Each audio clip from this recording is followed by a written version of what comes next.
எவ்வளவுதான் நம்ம வீட்ல பார்த்து டேஸ்டியா செஞ்சாலும் இந்த ரோட்டு கடையில கிடைக்கிற சிவப்பு தக்காளி சட்னில ஒரு அலாதி தான் இல்லையா? அது என்னவோ அந்த கலரும் நம்ம கண்ணு பறிக்கும், பார்க்கும்போதே வாயில எச்சி வரும். அந்த ரோட்டு கடையில இருக்க அக்காவோ அண்ணாவோ சரி 2 இட்லி வாங்கினா கூட மன நிறைவா சந்தோஷமா ஒரு சொம்பு குழம்பு ஊத்தி கொடுப்பாங்க. ஏன்னா இது அவ்வளவு பட்ஜெட் ஃப்ரெண்ட்லி. 2 வெங்காயம் 3 தக்காளி வச்சு ஒரு 10 பேருக்கு நம்ம கொடுத்துடலாம். அது எப்படி அப்படின்ற உங்க டவுட்ஸ் தான் நான் இன்னைக்கு கிளியர் பண்ண போறேன்.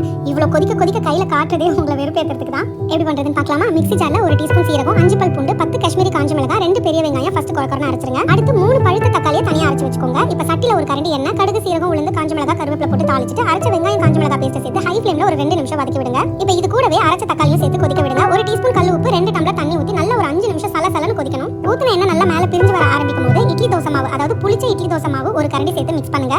10 நிமிஷம் கொதிக்கட்டும். மறுபடியும் தேவைப்பட்ட தண்ணி ஊத்திக்கோங்க. இது எவ்வளவு தண்ணி ஊத்தினாலும் திக்காயிடும். சோ ஃபைனலி கொத்தமல்லி சேர்த்துட்டு சுட சுட இட்லி தோசைக்கு சர்வ் பண்ணுங்க. கண்டிப்பா உங்க கைக்கு முத்தம் கிடைக்கும், எனக்கு உங்க லவ் கிடைக்கும். அப்படியே மறக்காம ஸ்டவ்வோட சமைக்கும் போது கொஞ்சம் லவ்வோட சமைச்சீங்கன்னா சுமாரா இருக்கிற சமையல் கூட சூப்பரா இருக்கும்.